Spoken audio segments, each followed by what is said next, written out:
Bismillahirrahmanirrahim. Assalamualaikum warahmatullahi wabarakatuh. Auda ke udara bersama dalam rancangan Dialog untuk edisinya kali ini. Pelbagai topik telah kami bawakan di siri-siri sebelumnya dan untuk berikutnya juga banyak topik ataupun isu-isu yang kita rasakan cukup penting untuk diketahui oleh masyarakat Brunei khususnya dalam memberikan kefahaman agar tidak berlakunya sebarang spekulasi ataupun kurang kefahaman bagi usaha-usaha yang dilakukan oleh kerajaan dalam menangani impak COVID-19 di negara kita Brunei Darussalam. Dan untuk hari ini kita akan lebih mengetahui lagi bagi sektor telekomunikasi. Sektor telekomunikasi yang juga kita lihat berperanan cukup penting semasa situasi pandemik COVID-19 di negara kita, memacu perkembangan teknologi komunikasi. Bersama kita pada hari ini Yang Mulia Dayang Hajah Lailatul Zuraidah Haji Muhammad Hussein, Pemangku Pengarah Strategi Kementerian Pengangkutan dan Info Komunikasi. Assalamualaikum Puan. Waalaikumsalam warahmatullahi wabarakatuh. Alhamdulillah ya. Kita melihat dalam situasi COVID-19 yang juga turut melanda negara kita ni, dan telekomunikasi ataupun teknologi telekomunikasi ini terangkat semakin menjadi satu perkara yang utama dalam kehidupan dan meneruskan rutin harian kita ni. Dan semasa penularan COVID-19 ini Puan Kementerian Pengangkutan dan Info Komunikasi juga memainkan peranan dalam menanganinya. Dan sebagai agensi yang bertanggungjawab dalam penyediaan prasarana info komunikasi, kita ingin mengetahui apakah langkah-langkah yang telah pun dibuat dan disediakan. Okey, terima kasih. Alhamdulillah.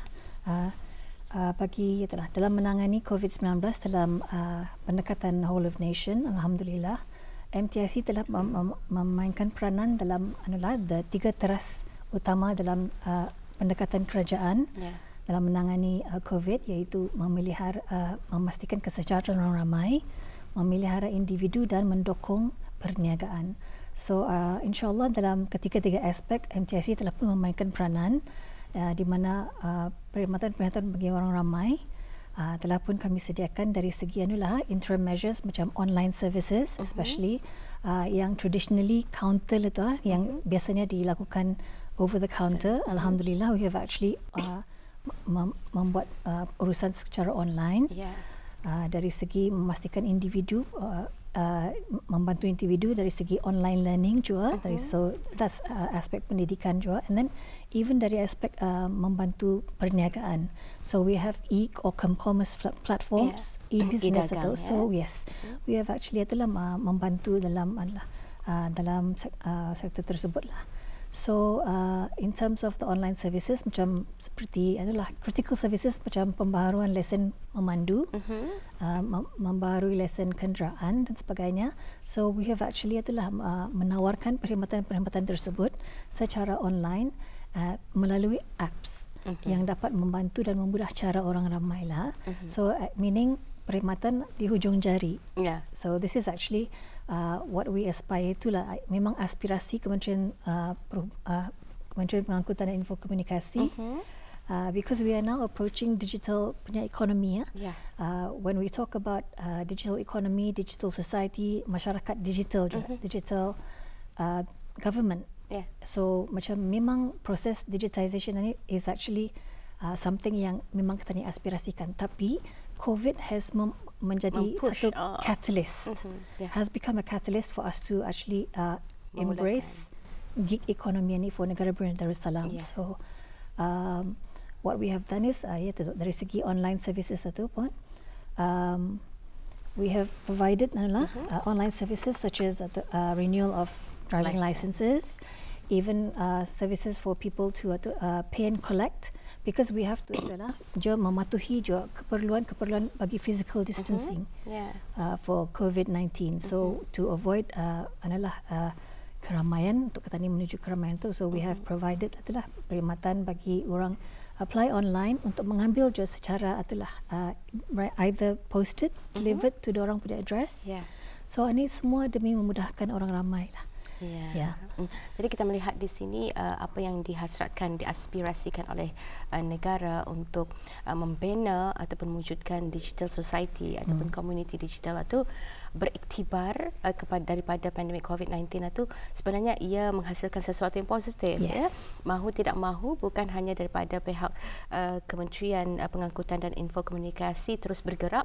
Kita ni selaku masyarakat dan juga pengguna perlu menyahut ya dan perlu memperlengkapkan diri dengan ilmu digital ini ya. Yes. Baik, selain itu apakah agaknya bentuk cabaran yang dihadapi oleh pihak kementerian dalam padanya orang melaksanakan perkara-perkara ataupun usaha-usaha yang dinyatakan tadi? Terima kasih. Barangkali dari segi cabaran paling besar barangkali lah is actually the culture shock adalah macam menjadi satu anjakan paradigma bagi people terus beralih daripada macam paper based perkhidmatan kepada online. Barangkali seperti difahami not everybody is IT literate. Yang barangkali mungkin yang embracing digital ini is the millennials. Tapi what more pasal itu, what about the older generations? Tapi alhamdulillah there are banyak program-program socialization even for people. Pasal itu tadi adakan banyak apps. Apps ini walaupun orang berumur kiranya, tapi because ia mudah dan cara-caranya pun selalu diberikan melalui media, social media, official media especially juga. And I think we find that melalui cuma tu we are teaching, mengajar orang ramai untuk become digis technology savvy. So tapi that is still a challenge pulang awal-awal barangkali because macam even to reduce our queues, to actually educate people to go online. But then, alhamdulillah, we managed to do the socialization, memperkenalkan apps kan, macam Transport BN, di mana banyak perkhidmatan dapat dibuat secara online. So, we have seen peningkatan dalam permohonan online. Tapi cabarannya adalah that change from traditional counter services kepada online services dalam talian. Dan kita melihat bukan sahaja prasarana jalur lebar disediakan bahkan jambatan penghubung Bandar Seri Begawan ke Temburong juga turut dibuka secara mendadak ni. Bukan hanya masyarakat culture shock because of they have to dan mereka terpaksa menggunakan teknologi ni puan dan mungkin juga dalam hal ini seperti yang saya nyatakan tadi di mana pembukaan jambatan penghubung antara Bandar Seri Begawan ataupun daerah Brunei Muara ke Temburong sudah dibukakan secara mendadak. Apa pula cabaran dan bagaimana pihak puan menanganinya dari segi pengangkutan dan juga peraturan lalu lintas?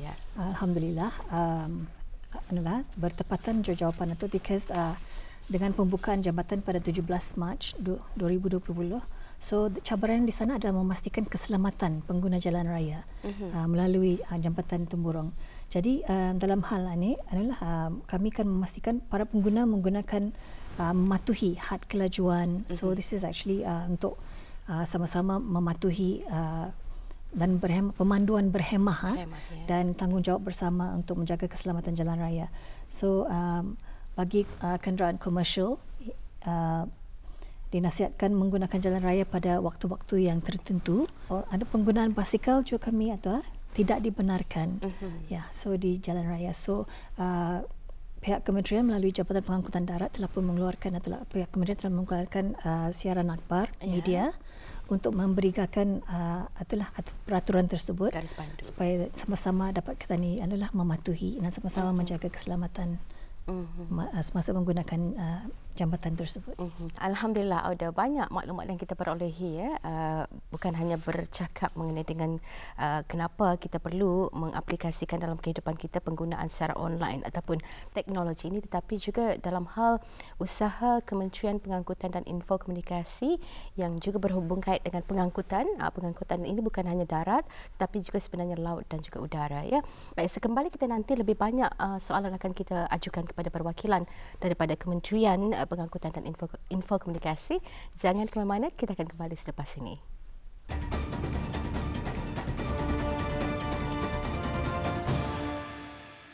dengan adanya kemudahan teknologi pada masa ini, beberapa tugasan juga dapat dibuat sebenarnya dalam talian. Contohnya lah, sebagai contoh macam meeting, research meeting, consultation dan juga pengajaran. Jadi dengan adanya juga software-software seperti contohnya Zoom meeting lah tu, memang sebenarnya ia sesuai lah untuk perbincangan. Aktiviti bengkel, bukan aktiviti ilmiah yang biasanya kami akan buat sepanjang tahun, tapi ini kami terpaksa kurangkan, tapi in the stop. Masa kami masih lagi menjalankan dengan menggunakan juga online seperti menggunakan Zoom dan sebagainya. Meeting-meeting, mesyuarat-mesyuarat juga dilaksanakan secara online. Supervision antara pensyarah dengan pelajar-pelajar postgrad pun dibuat secara online. Cita-cita kami kan membuat e-learning ini, alhamdulillah sampai tu juga. So tapi tanggungjawabnya amat berat lah tu, pasal kami terpaksa menyediakan sistem di mana penuntut sama pentenaga pengajar dapat berinteraksi di sana. Tu juga tempat dorang artinya mengajar interaksi satu, tapi menyediakan tempat kerja-kerja dorang, tempat mengantar assignment, tempat membuat exam apa. So untuk kami mesti memastikan sistem itu sentiasa on. Masa ni fokus perkhidmatan adalah perkhidmatan secara online. Satu, untuk pencarian buku boleh menggunakan OPEC UNISA di website library.unisa.edu.bn. Dan juga kalau pelajar akan meminjam buku, yang boleh mengisikan online form. Dan buku-buku yang akan dipinjam itu akan disediakan oleh pihak perpustakaan. Kami pun juga menawarkan delivery service dan drive-thru. Perkhidmatan lain contohnya ialah e-Alami UNISA Institutional Repository. Repository ini boleh diakses daripada rumah. Ia adalah tempat bahan-bahan terbitan UNISA seperti thesis, exam paper, artikel. Kami juga menawarkan akses kepada database yang dilanggan oleh UNISA seperti EBSCOhost dan LexisNexis. Perkhidmatan lain yang kami tawarkan ialah perkhidmatan interlibrary loan dan juga mendapatkan online artikel yang biasanya berbayar seperti on demand yang ditawarkan oleh British Library. Dan masa ini juga kami menawarkan external membership secara percuma khusus bagi pelajar-pelajar tempatan ataupun pelajar-pelajar Brunei yang belajar di luar negara tapi masa ni balik ke negara Darussalam. Diorang ni boleh memohon external membership ke Perpustakaan UNISA secara percuma dan boleh menggunakan bahan rujukan yang kami sediakan. Jadi pelajar-pelajar dan tenaga akademik UNISA boleh menghubungi Perpustakaan UNISA melalui helpline yang kami sediakan, iaitu 887 3346 bagi menjawab sebarang pertanyaan khususnya bagi perkhidmatan perpustakaan.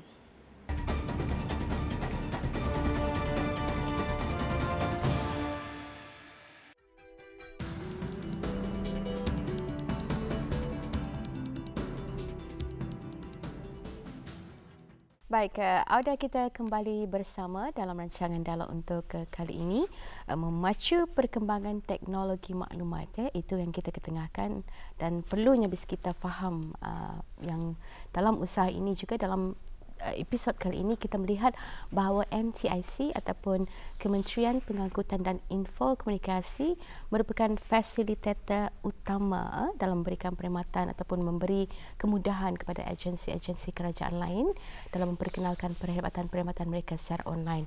Jadi kita bersama lagi dengan Yang Mulia Dayang Hajah Lailatul Zuraidah Haji Muhammad Hussein, pemangku pengarah strategi dari Kementerian Pengangkutan dan Info Komunikasi. Baik Puan, kalau tadi banyak bawakan maklumat bagaimana MTIC ini berperanan dalam memberikan bantuan dan memudah cara lagi kementerian-kementerian lain untuk melaksanakan aplikasi ataupun perkhidmatan secara online mereka. Begitu juga dalam hal pengangkutan.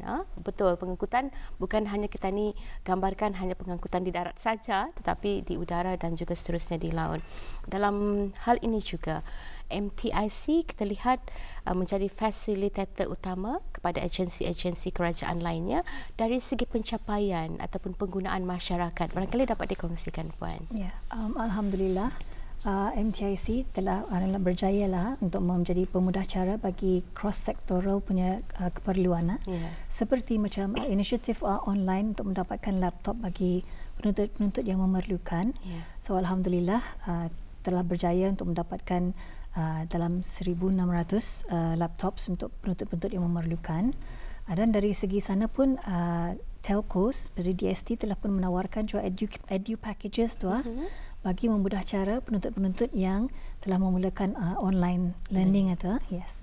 So dari segi e-platform platform bagi e-business juga alhamdulillah ada peningkatan juga dari segi vendor-vendor yang telah mendaftarkan diri. So delivery services sepertinya juga sudah meningkat pasal orang ramai membuat tempahan kan, so that makanan dihantar ke rumah atau kediaman sebab keperluan COVID atau physical distancing sebelum ini dan tidak dibenarkan kan untuk kita ni mengunjungi tempat-tempat restoran. So alhamdulillah dari segi delivery services yang sudah berdaftar 18 syarikat telah pun mendaftar di platform e-commerce lah. So di samping itu juga aplikasi bagi penghantaran makanan yang lain seperti Hedomo, 63 vendor baru di samping 100 vendor yang sedia ada. So alhamdulillah peningkatan sebabnya kehendak demand itu meningkat kan. Dan Wilago bagi 66 vendor baru di samping 30 yang sedia ada. Dan Go Mamam peningkatan 12 vendor baru di samping 27 yang sedia ada. So dari segi online juga services bagi online services perkhidmatan kerajaan. So bagi MTIC alhamdulillah dari segi pembaharuan lesen kenderaan dan lesen memandu online alhamdulillah pada bulan April mencatatkan sebanyak 7,680 permohonan, iaitu peningkatan sebanyak 88.7%. Jadinya artinya orang Ketani, masyarakat Ketani sudah mula untuk memanfaatkan dan menerima the fact that online services ini akan menjadi sebahagian daripada kehidupan Ketani sehari-hari. The new normal lah. This is the new normal. So alhamdulillah lah itu bagi paparan data yang ada. Itu dari segi pencapaian bagaimana MTIC turut memudahkan secara usaha cross-sectoral yang dikatakan tadi, keperluan agensi-agensi berkenaan. Dari segi kapasiti dan juga keselamatan pengguna, bagaimana MTIC berperanan untuk memastikan setiap penggunaan secara online, pasti ini semua melalui platform digital lah, lancar dan efisien. Bagaimana?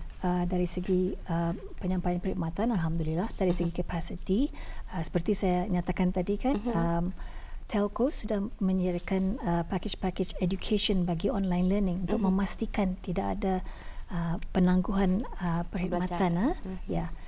So dari segi penggunaan internet pun alhamdulillah melalui AITI masih dikeluarkan secara telah diberikan penggunaan aplikasi ataupun penggunaan internet code of conduct lah, dari segi adalah untuk pengetahuan orang ramai dan segala semua pengguna. So perkhidmatan itulah itu dipastikan melalui internet code of conduct.